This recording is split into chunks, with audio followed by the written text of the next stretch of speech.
All right, everyone, welcome back into another live edition of the Patriots Beat Podcast here on the CLNS Media Network, presented by all of our wonderful friends over at Game Time, Prize Picks, and PXG. We'll hear more from all of them later, but it is Brian Hines back as always with Alex Barth. We got another game preview because the Seattle Seahawks are coming to Foxborough for the Patriots home opener of the 2024 season. They'll look to get their second win on the board and start a little winning streak here.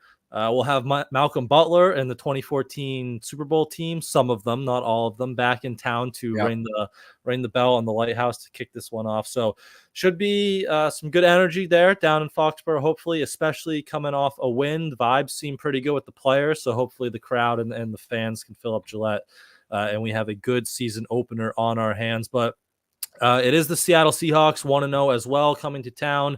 Mike Macdonald, their new head coach. He's actually like the only younger head coach than Gerard Mayo. He beat him out by, I think, like a year and a couple months there. So new coaching staff for them. Kind of similar team and players, right? It's still Geno Smith at quarterback, those big three at wide receiver. We can talk all about those guys. But just in general here, Seahawks versus Bengals, who, the Patriots pulled the upset off. You seeing any similarities in their roster or maybe some key differences that could really kind of swing this week 2 matchup here? Well, I think first off, let's remember a lot of people, how they talked about the Bengals before and after they beat the Patriots, right? Suddenly the Bengals were this lesser team. Now it's, the Seahawks are no Bengals. I don't know about that. I think the Bengals have a better roster than the Seahawks. I think if there's a difference, and this is an important difference, I think the Bengals have a better overall roster. But where they are deficient just matched up really well with what the things the Patriots do well, mainly on the line of scrimmage. You're not going to get that with Seattle. This team will not be as easy to run the ball on. They will contend more in the run game and be more multi-dimensional offensively than Cincinnati will, and they should be better coached. So it's interesting. If we were to give them Madden ratings, Cincinnati's probably a better team. Yeah. But I think Seattle prevents more matchup problems for the Patriots than the Bengals did. Yep. So, they were very familiar, the Patriots, with that Cincinnati coaching staff. Alex Van Pelt was in that division for, 4 years going up against Zach Taylor, who got out-coached himself. Wasn't a great week 1 showing from Zach Taylor. Yep. Now it's Mike Macdonald. They still have some familiarity with him because he was with Baltimore, right? So that's another AFC North team. Now he goes to Seattle. He brings that defense with him. But it's not, it's less to prepare. They had the whole offseason to kind of get ready for Cincinnati when they wanted to. So, you were saying this is kind of their first game week, right? First full game week of preparation. How are you just expecting the Patriots there to kind of attack that and go about this week? Yeah, so to your point, I think there is a level of familiarity, especially for the offensive coaching staff, with what Mike Macdonald's going to bring. The thing I'm interested in is what do they build on, right? So, especially up front offensively, we talked all summer about you're not going to be able to learn as much about the line as you need to learn until you get into regular season games, because that's just the way NFL training camps in the preseason are structured. Well, you now have a game of data to go off of. You have a game of film to go off of. And Vidarian Lowe has looked like the starting left tackle at practice this week. I would say that's a good sign, but do they build more off of that? Can they create, some opportunities? Do they put more in maybe, 6-7 man protections in order to have more time to throw the ball downfield? Do we see more of a play action element this week than we saw last week? Obviously something that was lacking from the game plan. It's going to be the adjustments. It's going to be, okay, we know that there were certain deficiencies. We on the outside know, looking at it, there were certain deficiencies in week 1. They're not going to be fixed going into week 2. They're not going to get a new left tackle for week 2, right? But they've seen it on tape. They've seen how a defense reacts to it. Now, how do you move forward? How do they move forward and put in adjustments to allow themselves to be able to do more with those deficiencies in just essentially 3 days, 4 days?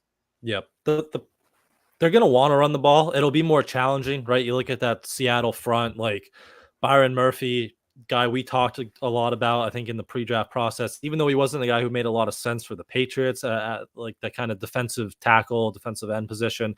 Like, he was a beast in week 1. They have Leonard Williams there who can really mess things up, and Boye Mafe kind of on the edge. So it'll be more of a challenge running the ball. So I think how they'll react with their passing attack now. Hopefully they can do more of those play actions, but I think we talked after the Cincy game was there were opportunities for Jacoby to kind of push the ball down the field a little bit. And, talking to AVP today, it seemed like it was really, Jacoby understanding that it was a close game. It was a low scoring game. He wanted to be on a little bit more conservative side and just take the check down in front instead of pushing those passes and tighter windows downfield. But maybe now they're in a situation where they need those and they're not playing with the lead. And is he going to be able to do that? And a big part of that, also pushing the ball downfield, is you need to be protected. And now you have Mike McDonald coming in here with all these different, the pressure packages that he's made really popular across the league now. So it'll be a challenge for them to try to kind of block this thing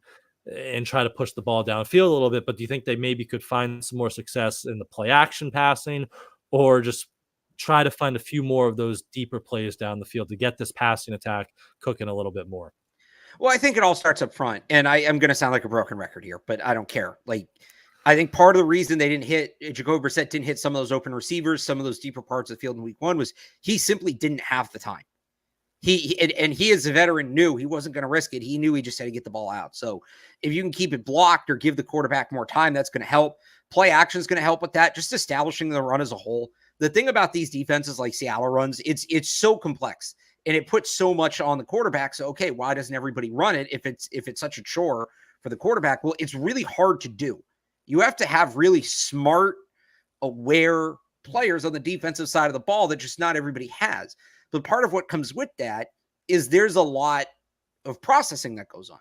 And if you become one-dimensional, you remove a lot of that. Now, if they have to, if as a defensive player, you have to, at the top of your mind, if you just, all right, we're playing pass, we're playing short pass, that makes it a lot easier. If you have to consider your short pass responsibility, your play action responsibility, your run fit, your contained all at once, now that may all take a quarter of a second. That quarter of a second can be very valuable. So the Patriots being more multiple, I do think establishing the run is still important. They do still need to run the ball well in this game. But then building off of it and keeping the defense off balance is what's important, because when the defense gets uncomfortable, it gets a little harder to be as complex as they maybe want to be. So I think pass protection, getting the quarterback time, opens up more of those explosive plays. How do you do that? And this is the core concept of this offense, establishing the run and hitting off play action. When you start doing that and suddenly the defenders are looking over both shoulders every time the ball is snapped, well, now you're going to have them thinking a little bit more, and that's what these defenses don't want. Bill Belichick would talk about this all the time. We talked about this a lot during that era and even the game last week. You don't want players thinking, you just want players playing, right? Just be comfortable, know what you're doing, go out there and play, don't overthink it. If you can start hitting them with lefts and rights, right, and just be a little more complex on offense, now the defense has to think a little more and they can't play as quickly. Defense relies a lot on playing quickly. Yep. So let me just ask you then, do you think they can establish the run again? Maybe not to the extent they did against Cincinnati. Again, the Seahawks front is a little bit tougher. Against Denver last week, neither of their top 2 running backs, Julio McLaughlin or Javonte Williams, averaged over 3 yards a carry. Their leading rusher was actually Bo Nix. We could talk about Bo Nix later because watching him was tough against Seattle. But do you think he sucks? Just say it, Brian. He sucks. He sucks. It was Road Nix. It was Road Nix. It was Road Nix. Road Nix met the NFL. He came out in full force there. But do you think the Patriots can again kind of establish the run and really just lean on Ramondre?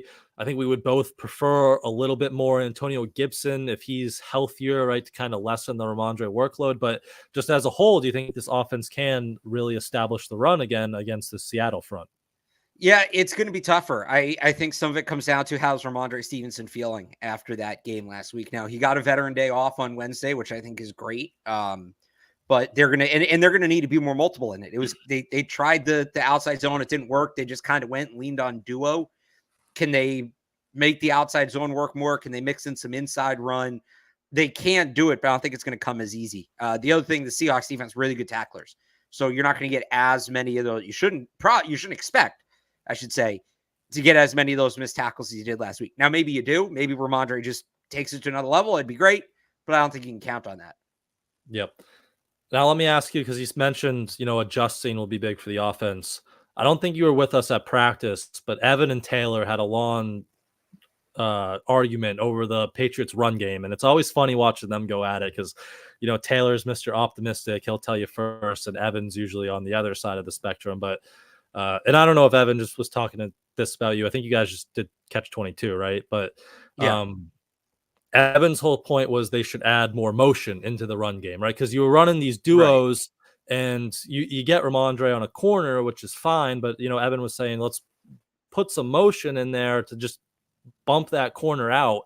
And then Ramondre just, he doesn't have to break that tackle. So do you think, and I think Taylor was saying, they did that a little in Cleveland and he's going to wait and give him time to install that as the season goes on. Do you think that would be a worthwhile addition? And maybe we could start seeing more of that motion and stuff to make lighter boxes in the run game and make things a little bit more complex for the defense against this rushing attack.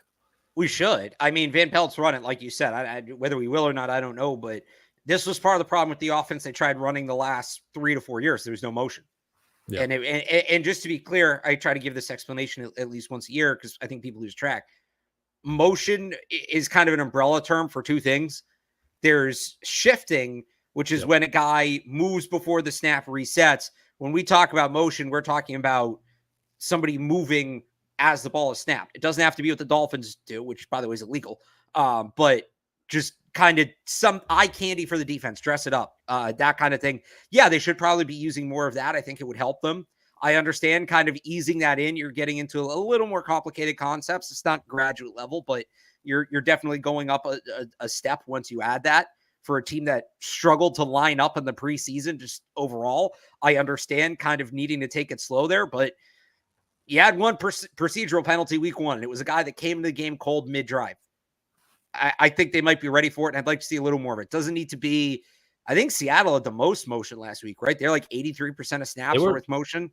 They were definitely up there. I know the number's 83. If they weren't 1, they were up there. I know the Saints were really high up there because they got one of the QBX running their offense now.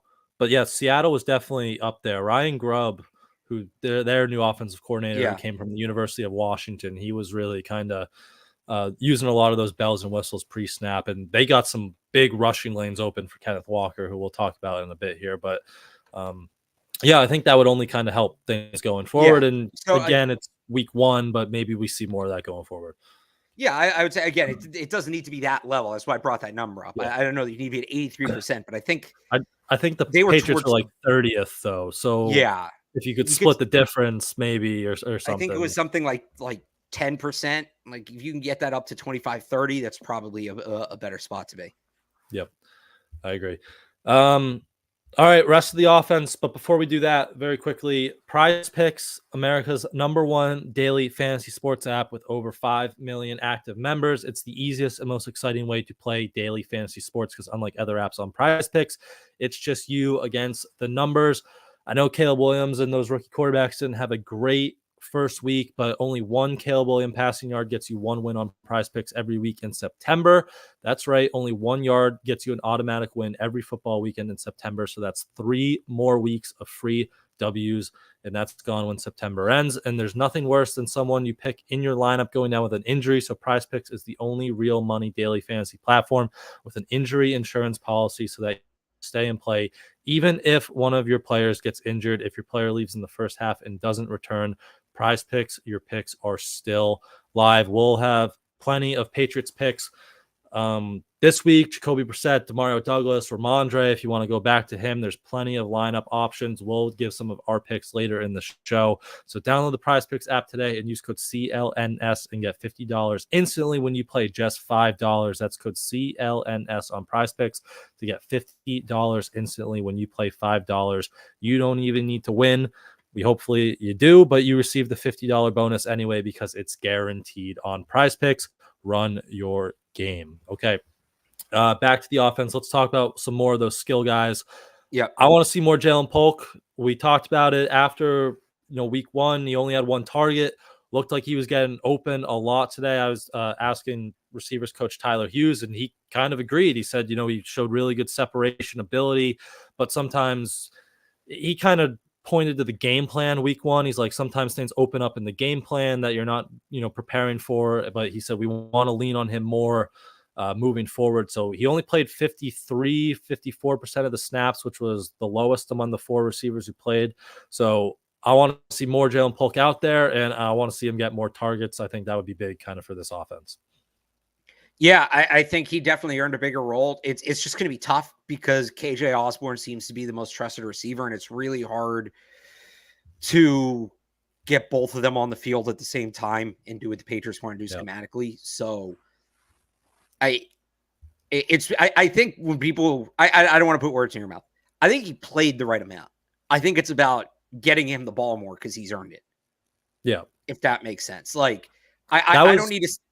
When he was open, what Tyler Hughes said, like, because he was open a lot in that game, but he was like the 3rd or 4th progression, or he was on the backside, so it was tough. So my kind of question was like, now do you want to move him up maybe in the order where, Jacoby's starting at Jalen Polk now that he can get open? And that's when he brought up the game plan. So now maybe the game plan shifts that when he's out there, he's your first or second read, and that hopes to get him the ball more often is kind of what I think we're trying to get at here. Yeah, I mean, he's also going to be, I think, facing tougher corners. So but moving him up in their progression is something that makes sense to me.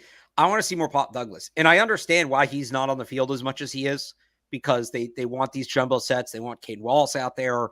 They want guys who can block out there. I get that, but make more of it when he's on the field. And this goes back to the motion thing. Can we get pop pass, end around, jet sweep, screen, something like that? I think they only called 1 screen last week, right? Do I remember that correctly? It wasn't a lot. Maybe it was like 2. I don't know, but they didn't call a lot of screens last week. So I don't even remember the one. What was the one? I just remember hearing that somebody at some point I heard.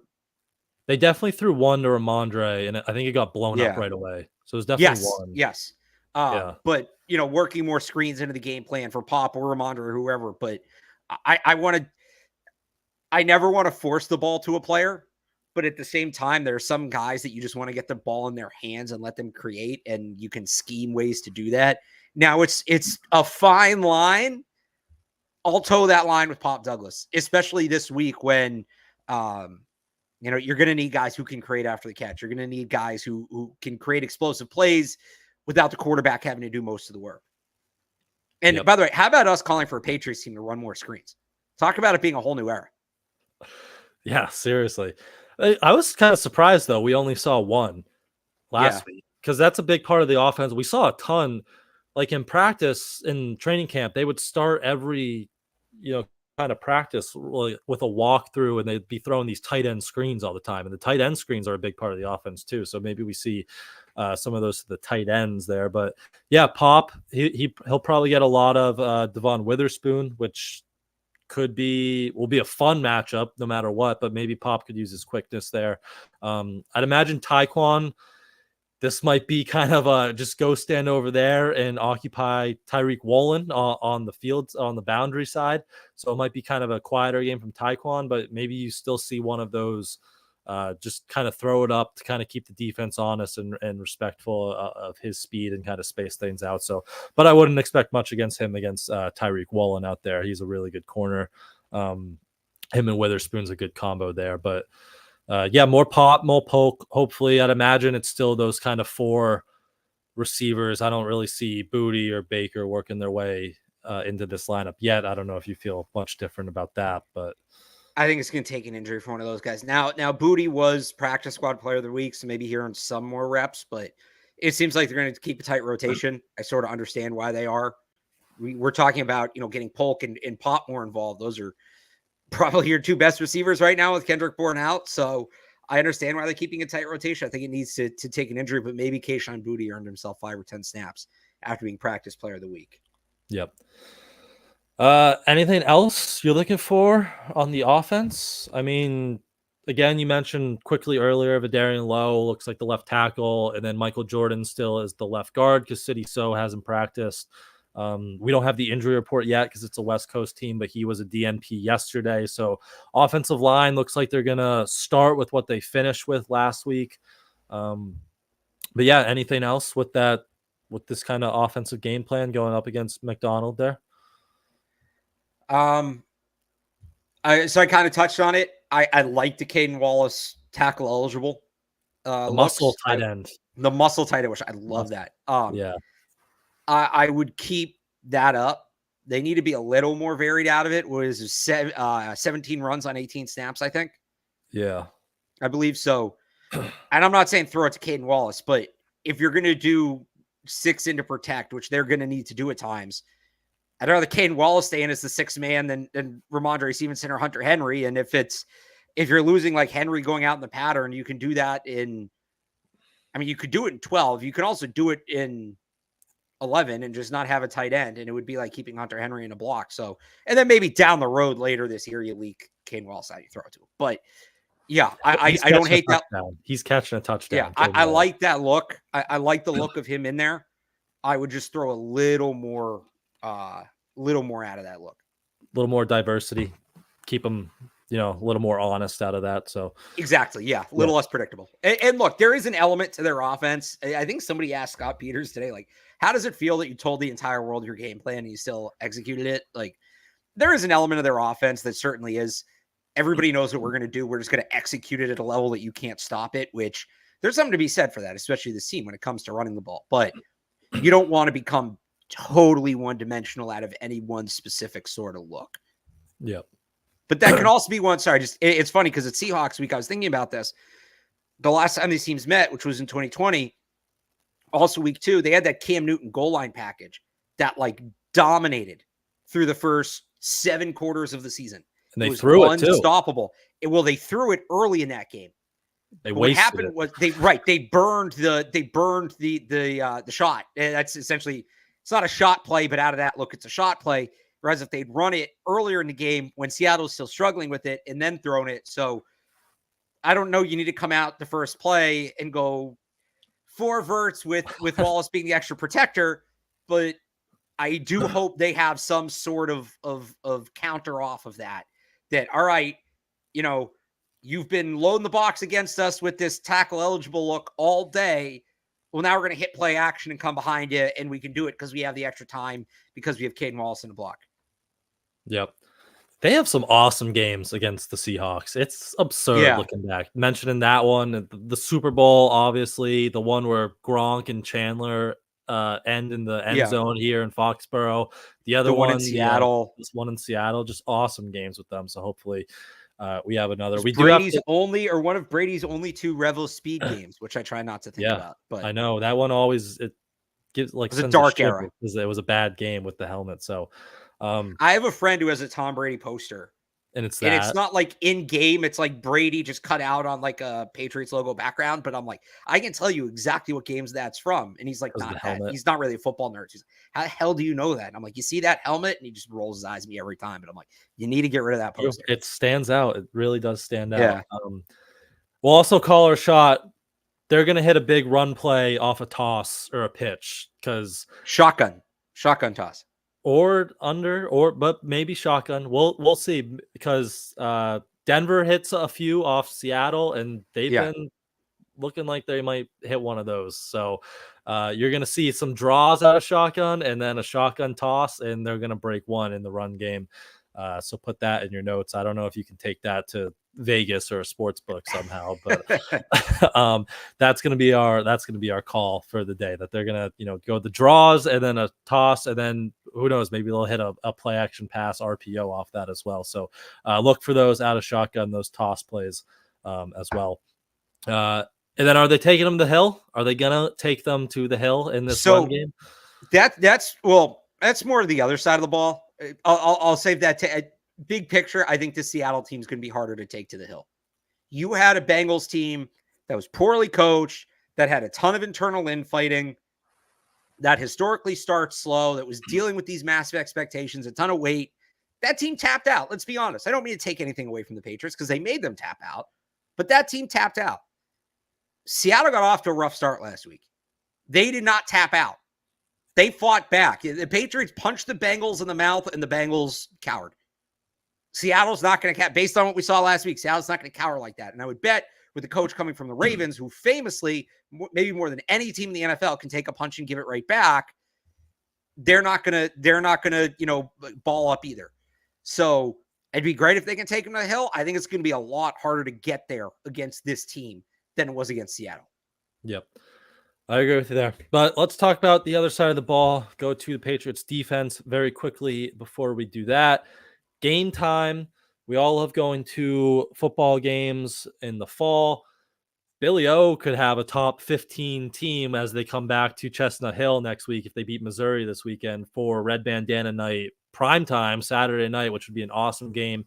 You get tickets for that, or you get tickets for Seahawks at Patriots this Sunday on the Game Time app, and they have a new feature called Game Time Picks that makes getting tickets to see your favorite teams play live even easier because it filters out the fluff to show you incredible deals on great seats so you don't have to waste time searching through thousands of tickets. You can get into Gillette this weekend for as little as $130 on the Game Time app. So head there to see their lowest price guaranteed, seat views, all in pricing, and of course Game Time Picks, which make it even easier to save more on sports tickets. And you can also go to comedy, theater, or your concert tickets. I know concert season's kind of winding down here, but there's always concerts somewhere you can go and see, and you can use Game Time to go see them. So take the guesswork out of buying all your tickets with the Game Time app. So download Game Time today, create an account, and use code CLNS for $20 off your first purchase. Terms apply. Again, create an account and redeem code CLNS for $20 off.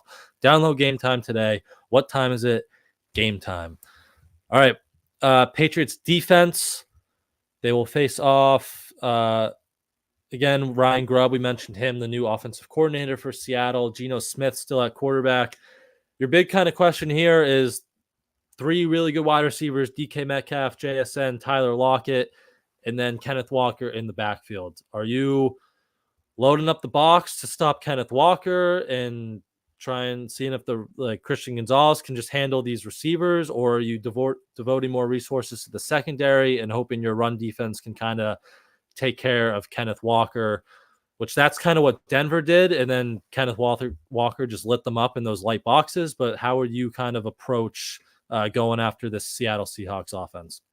So I think what I think they'll do is let Seattle run the ball, stress, strong tackling, gang tackling, and limit the big plays. I think you might see some of that 10-on-10 where they trust Christian Gonzalez in certain situations, but I think the plan is going to be to let them run all day, let them run themselves out.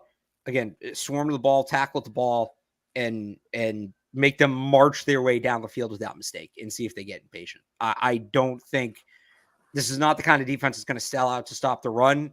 They're built to stop the run. Yep. And just in general, I don't think they're going to send any extra resources there. When I don't say not any, I don't think they're going to send a ton of extra resources that way. Maybe a little here or there, but not a lot overall.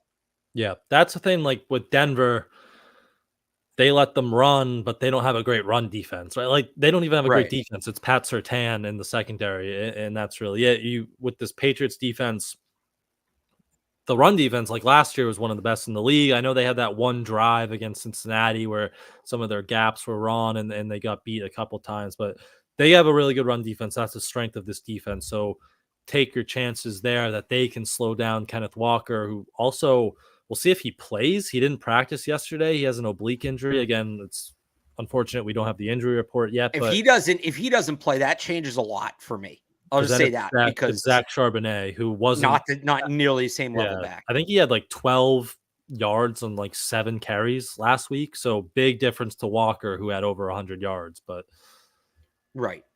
Yeah, if Walker doesn't play, then it's definitely get back in coverage, take away the big play, make him nickel and dime, because he's not going to break tackles. He's not going to create hidden yardage the way Walker does. Yep. So kind of a, would you say, similar game plan to Cincinnati? Like they played a lot of cover 2 in that game. Like you have Gonzalez. I don't know if he'd shadow DK because they have other talent, like their receivers. I think he is going to shadow DK just because John Jones is such a good matchup for Tyler Lockett that I don't feel the need, and he's not a good matchup for Metcalf, and that's nothing against John Jones. We know he can punch above his weight, but Metcalf is on another level physically.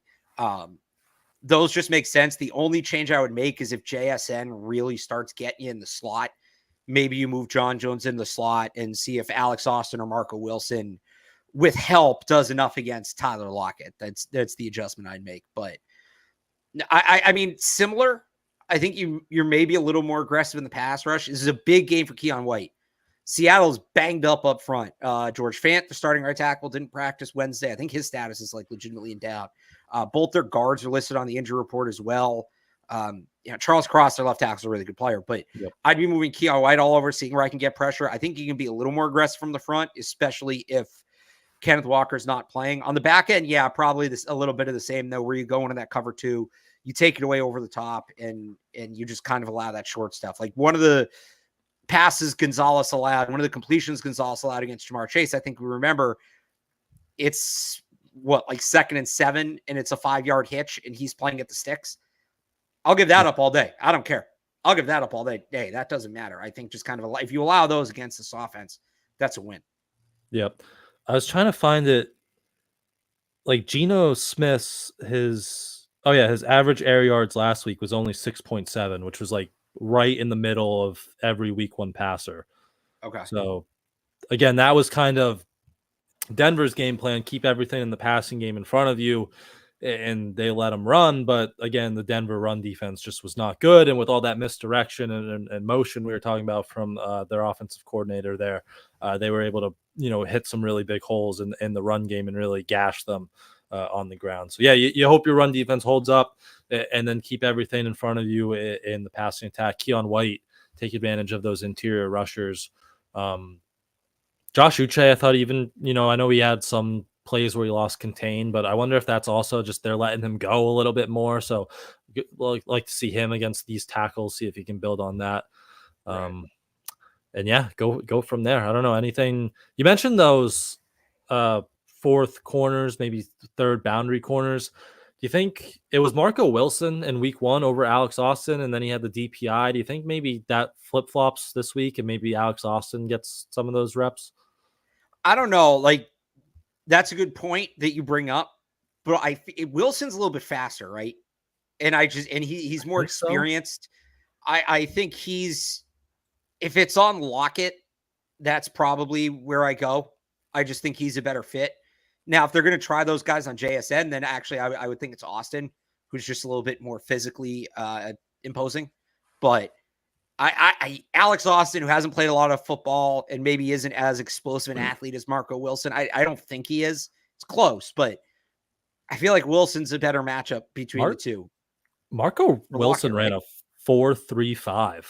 Right. Yeah, I know. He's fast.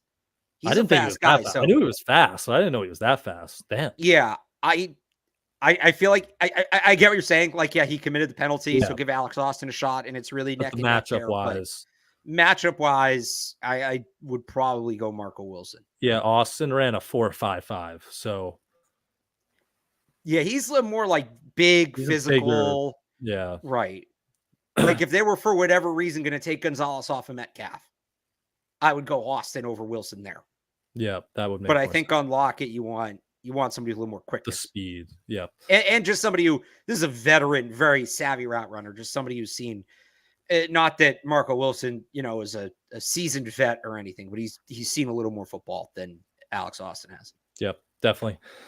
Anything else defensively? I was trying to think, like, I don't know, could maybe Isaiah Bolden be the second practice squad elevation if you want more size in that secondary, or it's going to be Michael Jordan, one of them? Do you have any ideas for that second guy? Like Tristan Hill got it last week. Do they bring up another defensive tackle to try to stop that run game and keep bodies fresh up there? Or are you leaning somewhere else with that second practice squad elevation?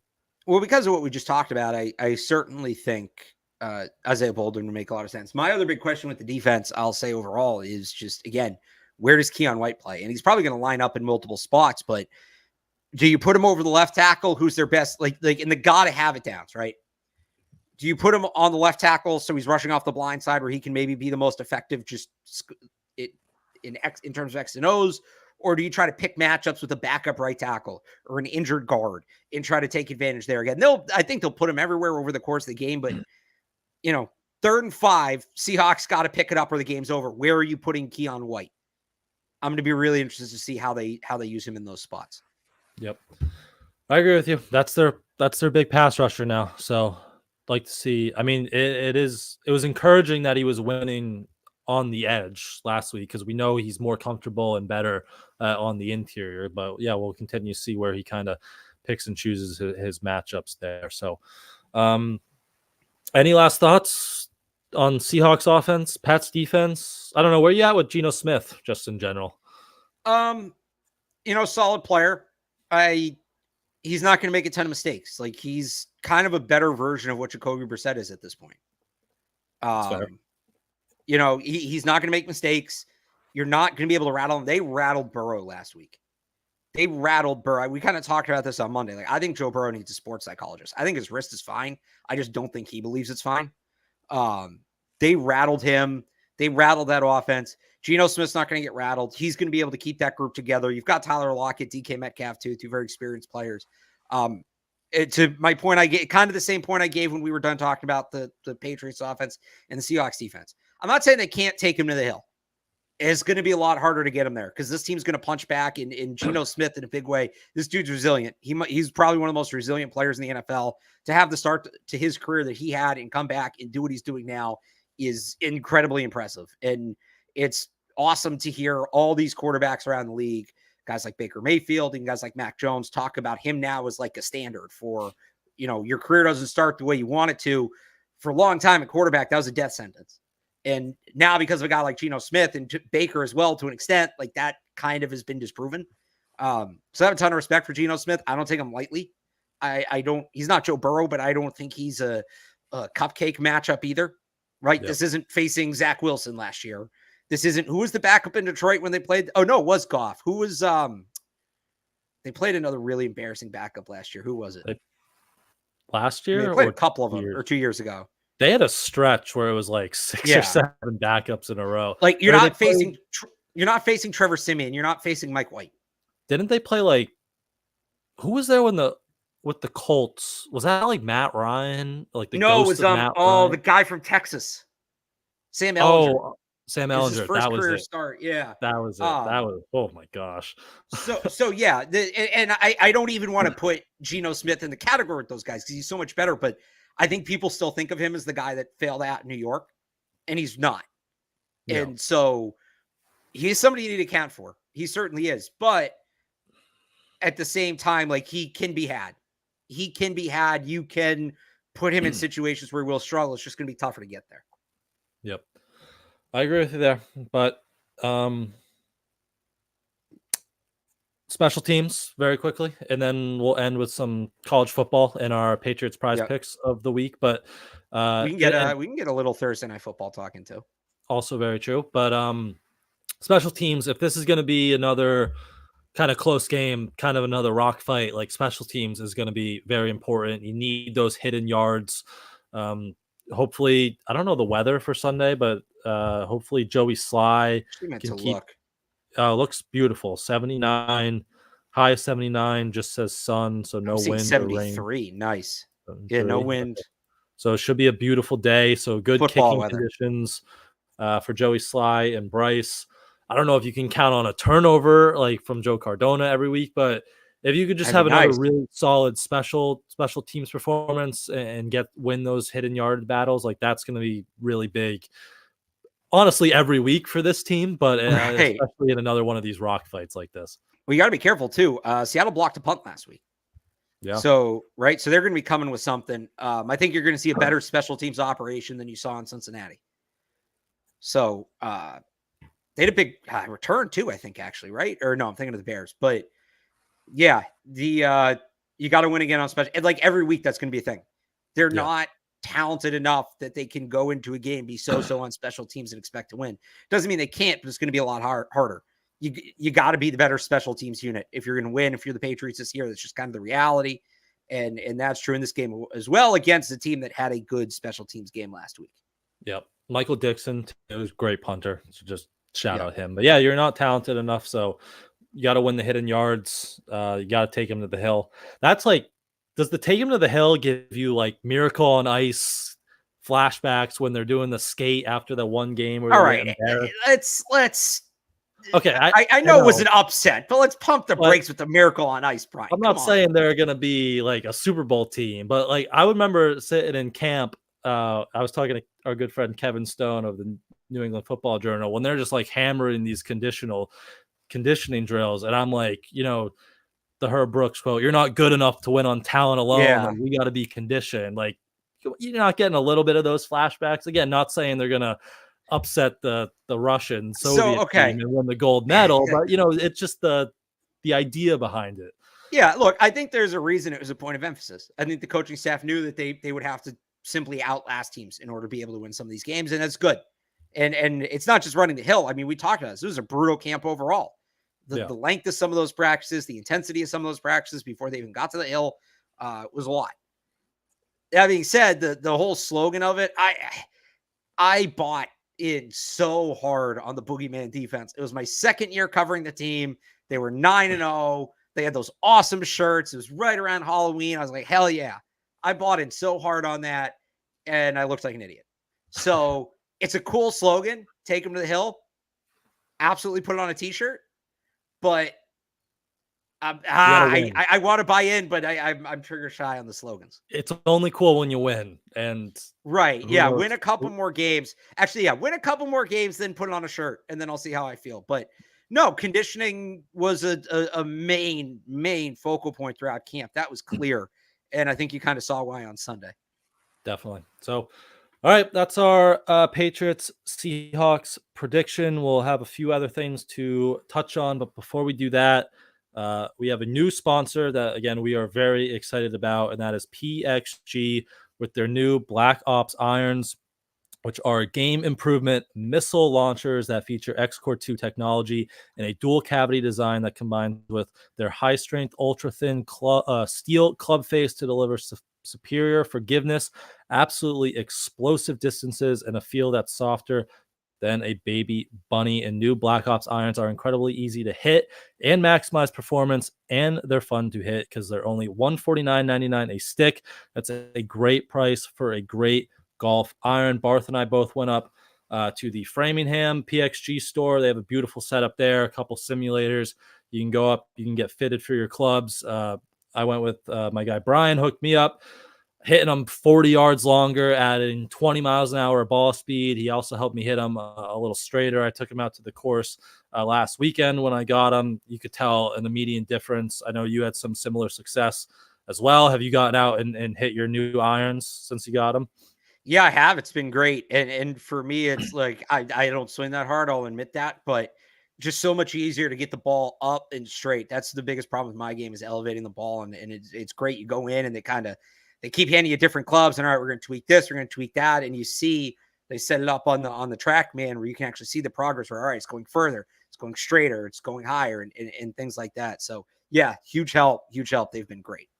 And you had some tour-like numbers, didn't you? You're like, club speed to ball speed ratio. So there's all these numbers. I mean, it's a track, man. Like people have probably seen that if they use it. And there's all these numbers, and he points to it. He goes, "Look at this one. It was like 1.4 something." And he goes, "Yeah." So guys on that's ratio of club speed to ball speed. 1.5 is considered elite, and I've only seen that in elite golfers or old people who don't swing hard enough to really register a true number. All I heard was I'm in the elite range. So I'm happy with it. Like that works for me. Corn Ferry Tour. Here you come. But although I think you were in that elite range too, right?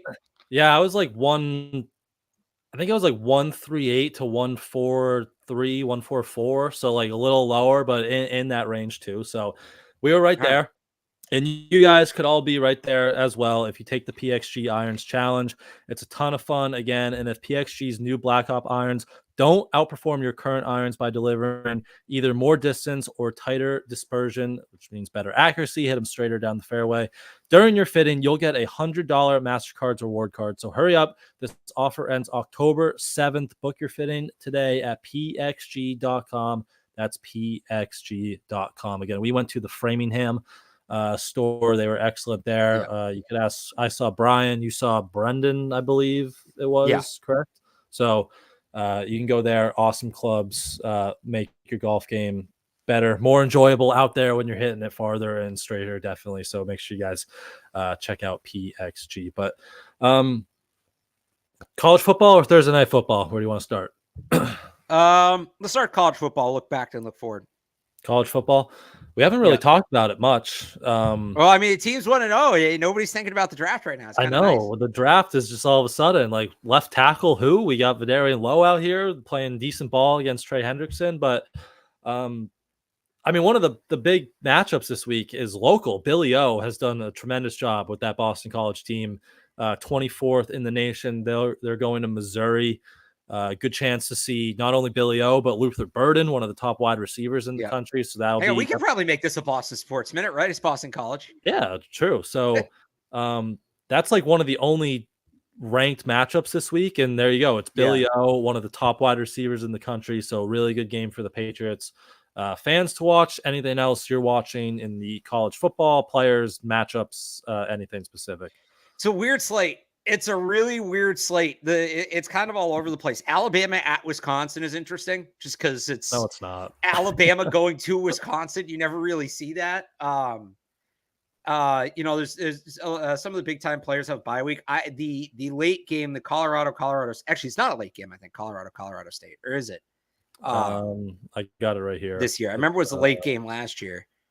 It's 7:30. So okay. So I mean, they went down to the wire last year. And that was when Colorado was rolling. Colorado's now gotten off to a rough start. They have to go to Colorado State.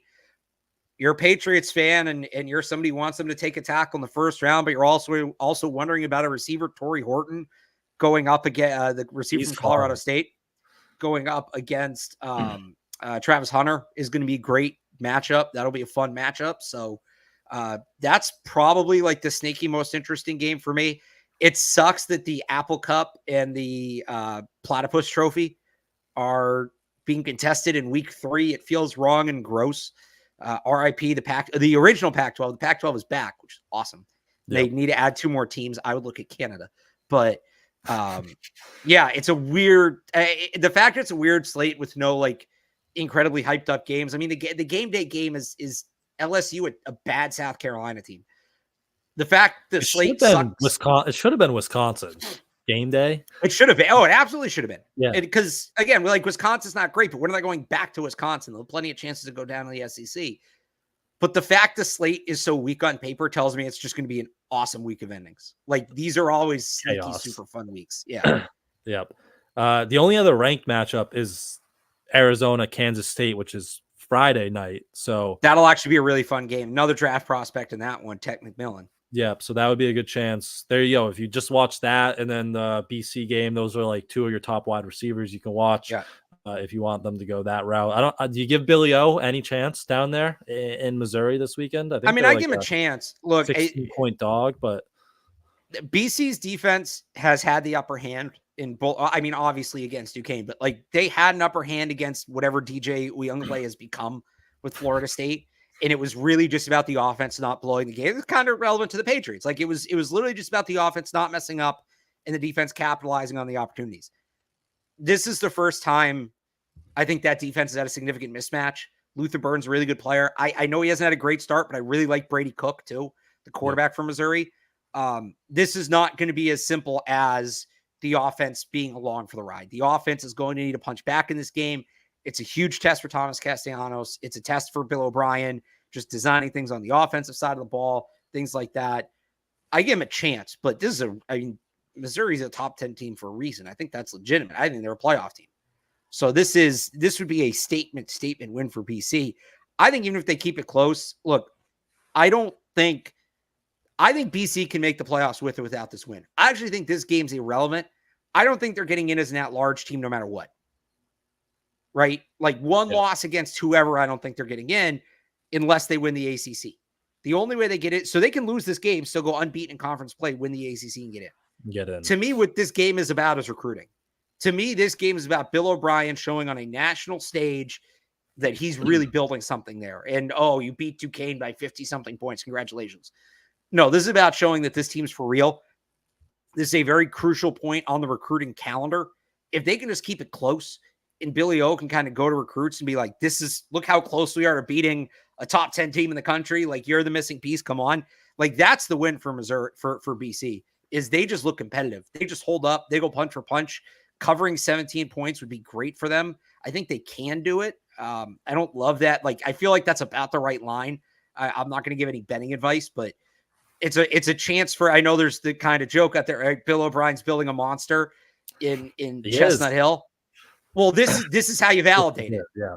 If you want that to be more than an internet meme and be like actual national discourse, just going toe to toe with Missouri, I think accomplishes that. Yeah.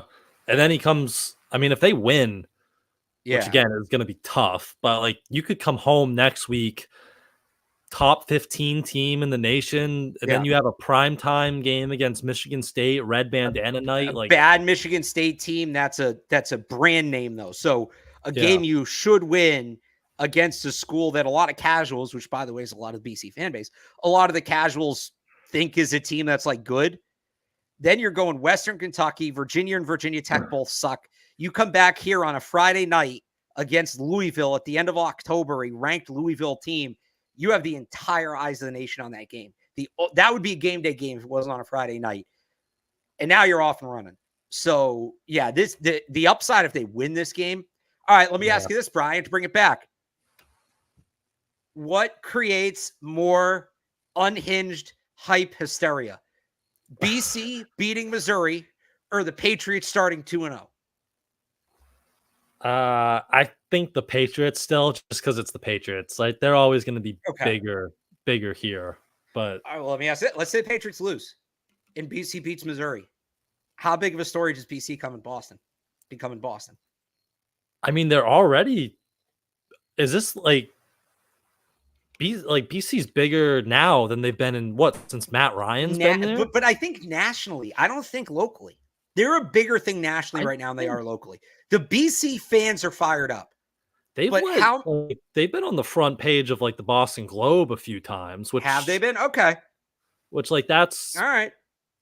Like, when's the last time you've seen BC on the front page of the Globe, right? Like, that's fair for them. When Felger starts taking the calls, I'll really acknowledge that's never. How long until Felger has to talk? No, but here's the thing with Felger. If people want to talk about it, he'll talk about it. He'll complain about it, but ratings are rating. How long until the Sports Hub has to start talking, or any of these outlets have to start talking about BC football because it's what people hear about? Excuse me. If they're 6-0 or 7-0 going into that Louisville game, and the Patriots fall to 2-5, do you think that would be the point where they're like, okay, we have to talk about BC because they might make the playoffs here or win the ACC, and the Patriots are back looking at the draft? Is that the point, you think, maybe? Yeah, like something around there. Okay. There's potential for juice there. Like, there's real. What was it last year? They got off to like an okay start, but nobody ever. This year, I feel like there's real juice with the program.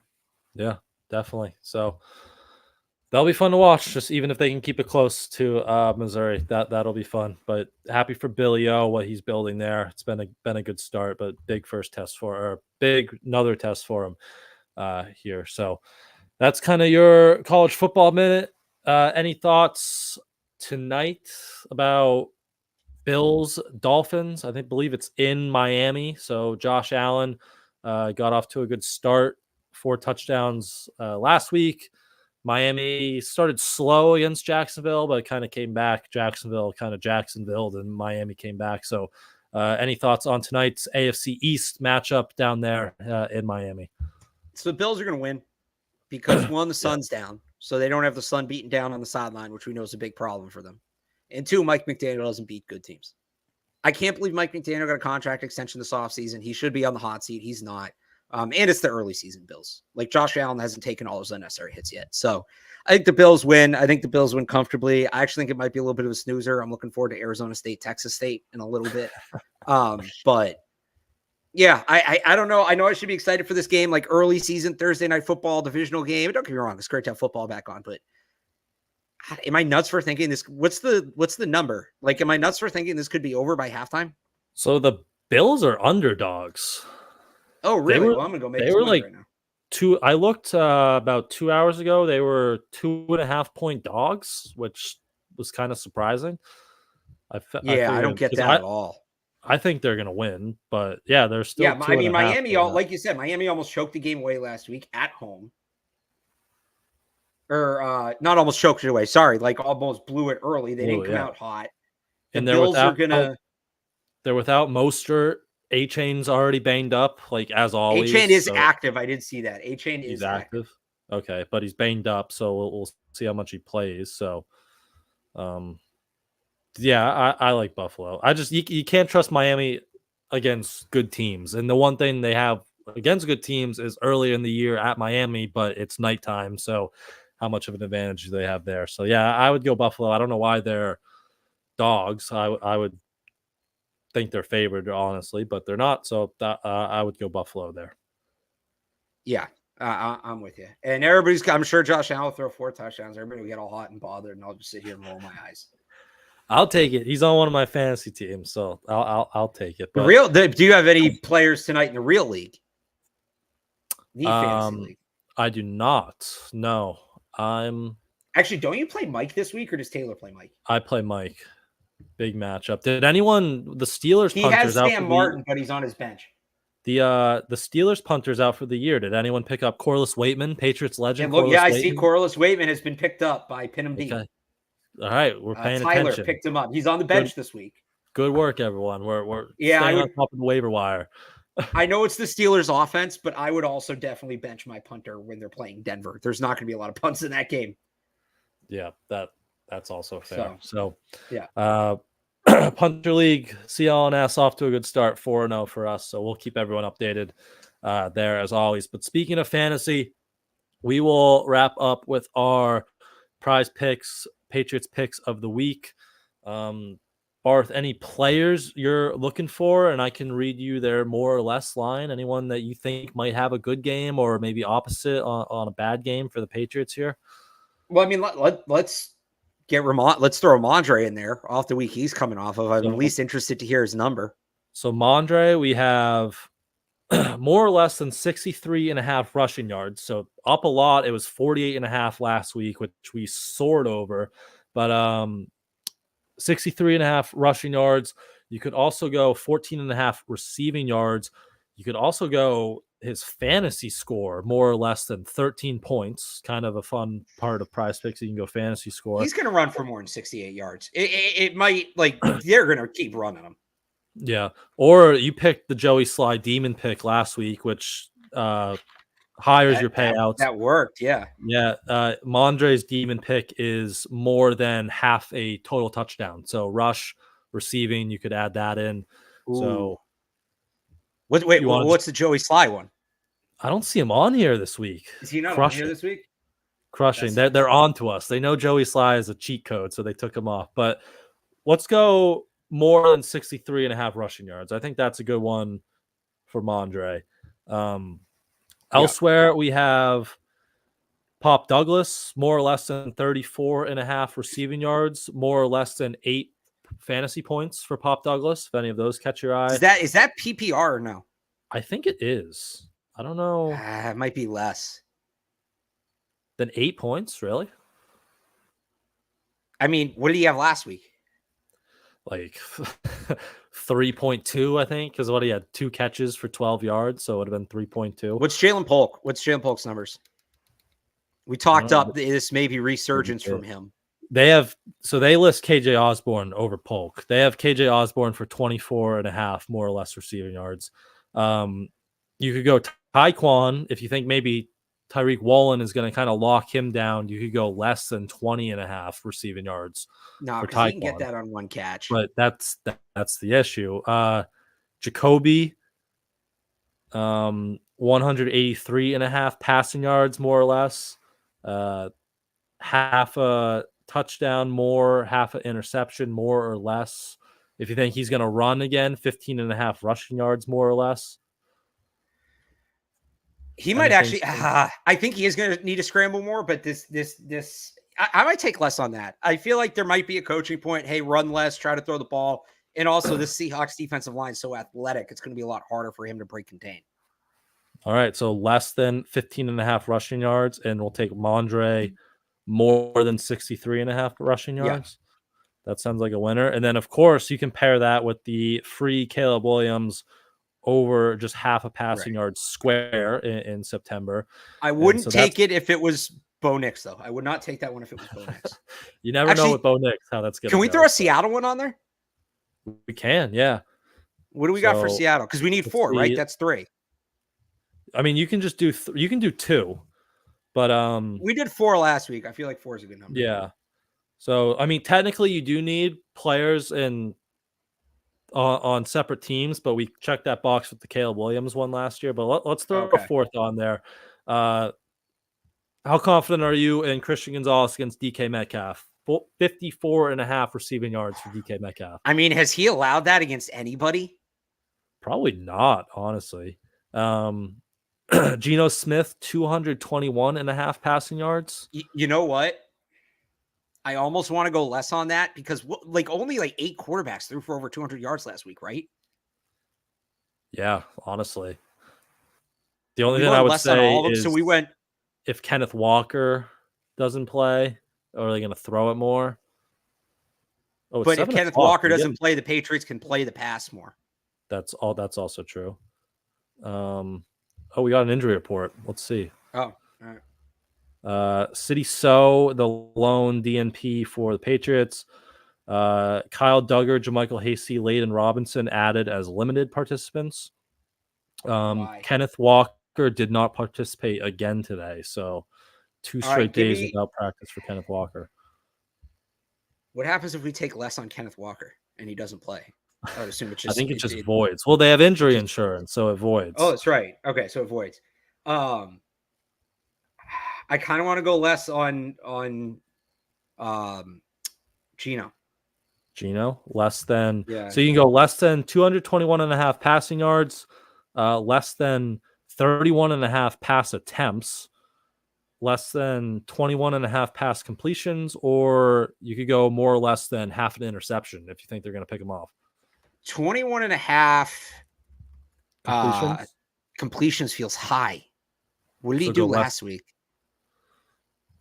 Yeah, they only threw the ball 25 times last week. All right, so want to go less there?